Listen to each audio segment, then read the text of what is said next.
Hari ini 31 Agustus 2016, Kebun Binatang Surabaya tepat berusia 100 tahun. Ya, di usia seabad ini kebun binatang yang didirikan oleh HFK Komar, seorang jurnalis asal Belanda itu masih menyisakan masalah pelik yang berdampak pada kesejahteraan satwa. Seabad KBS, seabrek masalahnya. Ini permasalahan klasik dan menjadi gambaran permasalahan di Kebun Binatang Surabaya. Overpopulasi, kandang yang tidak memadai, kemudian inbreeding atau perkawinan sedara. Dan tentu saja aroma busuk dari kotoran pelikan ini membuat para pengunjung tak akan pernah berlama-lama di kawasan ini. Dan parahnya, ini berlangsung selama bertahun-tahun. Pengambil alihan KBS dari tangan Perkumpulan Taman Flora dan Satwa ke pemerintah kota Surabaya tak lantas membuat masalah di kebun binatang ini selesai.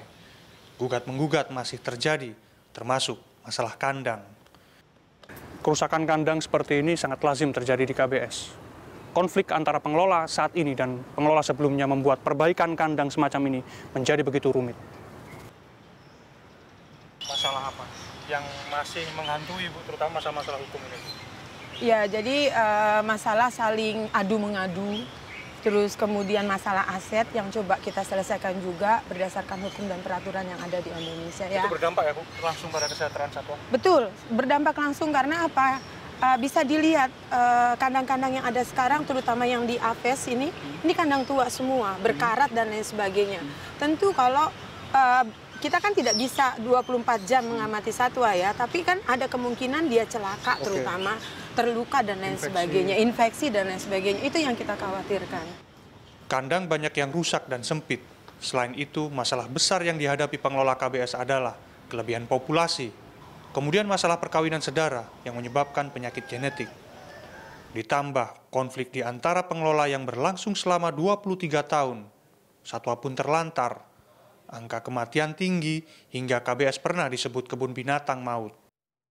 Meski dinaungi berbagai masalah, Kebun Binatang Surabaya tak pernah ditinggalkan penggemarnya. Terbukti, lebih dari 1 juta manusia mengunjungi KBS tiap tahunnya. Mereka menganggap kondisi KBS saat ini jauh lebih baik dibandingkan beberapa tahun yang lalu. Ya cukup lumayan daripada 10 tahun yang lalu, fasilitasnya juga memadai. Sebenarnya sih bagus ya Mas, cuman mungkin kurang dibersihkan aja, satwanya juga ya alhamdulillah. Warga berharap kebun binatang yang berdiri pada 1916 itu dikelola lebih baik. Kebun binatang ini sudah menjadi bagian sejarah kota pahlawan. Itulah sebabnya selama 100 tahun kebun binatang ini bisa bertahan di tengah pusat kota Surabaya. Miftah Farid, Surabaya. Dan bagaimana kondisi terkini di Kebun Binatang Surabaya mengingat hari ini adalah hari jadinya yang 100 tahun. Kita telah terhubung dengan koresponden CNN Indonesia Miftah Farid. Selamat pagi Farid. Farid, kita dengar tadi banyak sekali informasi negatif tentang KBS ini. Saya ingin mendengar informasi positif dari KBS itu apa? Ya Iqbal dan Lady, memang tidak mudah untuk mencapai usia 100 tahun. Ada begitu hiruk pikuk, ada begitu intrik dan berbagai konflik yang mendera KBS selama 100 tahun ini. Bahkan konflik yang terjadi di KBS ini berlangsung sepertiga dari usianya, yaitu yang hari ini bertepatan dengan usia yang ke-100 tahun.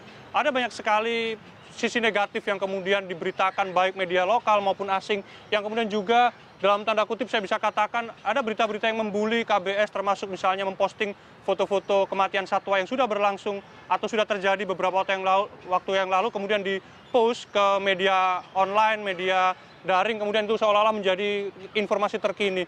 Namun saya juga bisa mengatakan bahwa ada berbagai juga perbaikan yang sudah dilakukan oleh pengelola saat ini, yaitu misalnya perbaikan infrastruktur seperti jalan yang dulunya bertanah kemudian berlumpur sekarang sudah diganti paving, kemudian juga ada beberapa kandang yang sudah diperbaiki meskipun resiko yang dihadapi oleh pengelola hari ini adalah digugat oleh pengelola sebelumnya karena pengelola sebelumnya mengklaim bahwa kandang-kandang yang berada di KBS merupakan aset miliknya, sehingga memang agak sedikit terbatas bagi pengelola saat ini yang sudah dikelola oleh perusahaan daerah di bawah naungan pemerintah kota Surabaya untuk memperbaiki KBS secara keseluruhan.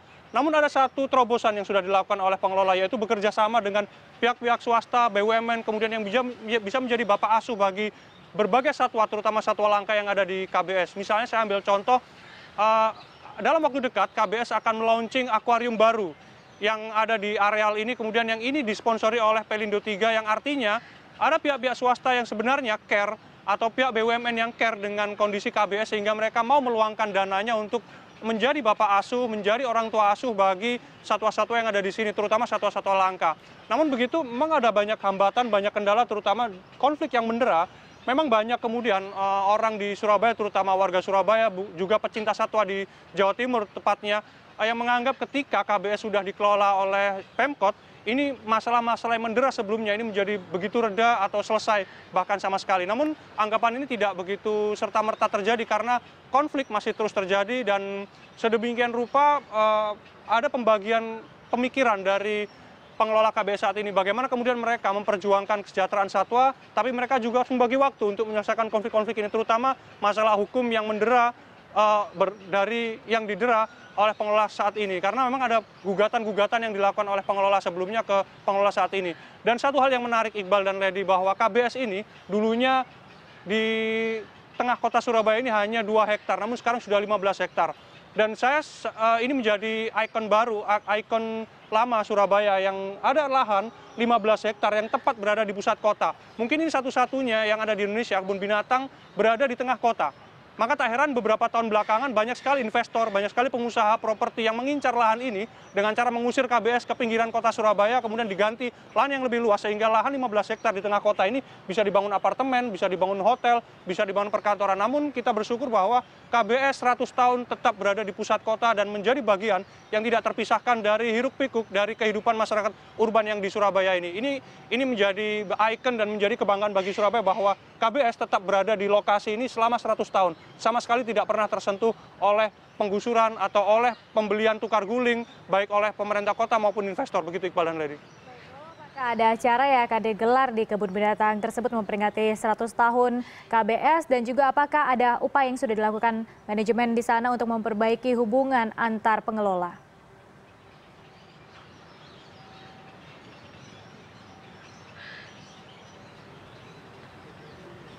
Farid?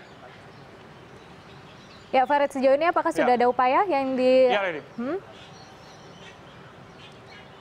Apakah sudah ada upaya ada banyak sekali upaya yang sudah dilakukan oleh pengelola KBS saat ini, tepatnya yang berada di tangan atau di bawah kendali pemerintah kota Surabaya. Misalnya kemudian perbaikan beberapa sangkar atau beberapa kandang yang tidak menjadi aset dari pengelola sebelumnya. Kemudian juga perbaikan infrastruktur, mulai dari tiketing, kemudian jalan untuk memudahkan para pengunjung, kemudian juga berbagai wahana yang sudah disediakan oleh pengelola KBS saat ini untuk memanjakan anak-anak yang berkunjung ke sini. Misalnya ada baby zoo dan ada berbagai macam terobosan-terobosan, termasuk juga terobosan bagaimana seperti yang saya ceritakan tadi, pengelolaan KBS bukan hanya diserahkan kepada pemerintah, tapi pihak-pihak swasta, pihak BUMN yang care atau yang peduli terhadap keberlangsungan lembaga konservasi ini. Namun saya katakan tadi ada berbagai masalah yang kemudian membatasi pola gerak manajemen saat ini.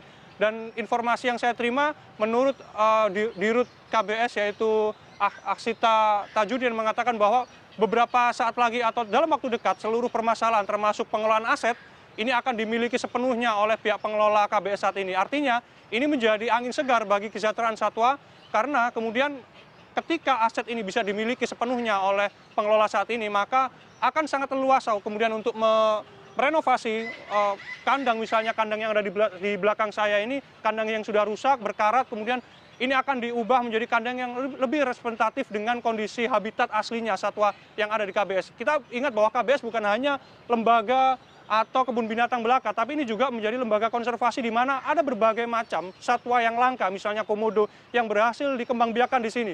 Bahkan ini yang kemudian menjadi simalakama bagi pengelola KBS karena saking mereka berhasilnya membreeding misalnya jalak Bali yang langka di alam, kemudian juga komodo, mereka sampai kemudian kelebihan atau overpopulasi sehingga mereka harus berpikir ulang untuk melakukan pemindahan satwa-satwa ini ke lokasi-lokasi lain, terutama juga di lokasi-lokasi habitat liar, sehingga proses konservasi di sini juga bisa berlangsung begitu panjang sehingga ini yang bisa menjadi warisan bagi kita, anak-anak kita, kemudian cucu-cucu kita, bahwa KBS berhasil kemudian membuat satwa-satwa yang langka di alam liar berhasil mereka kembangbiakan di sini sehingga ini bisa lestari juga untuk Indonesia dan dunia internasional. Begitu Lady dan Iqbal. Baik, terima kasih atas laporannya Miftah Farid.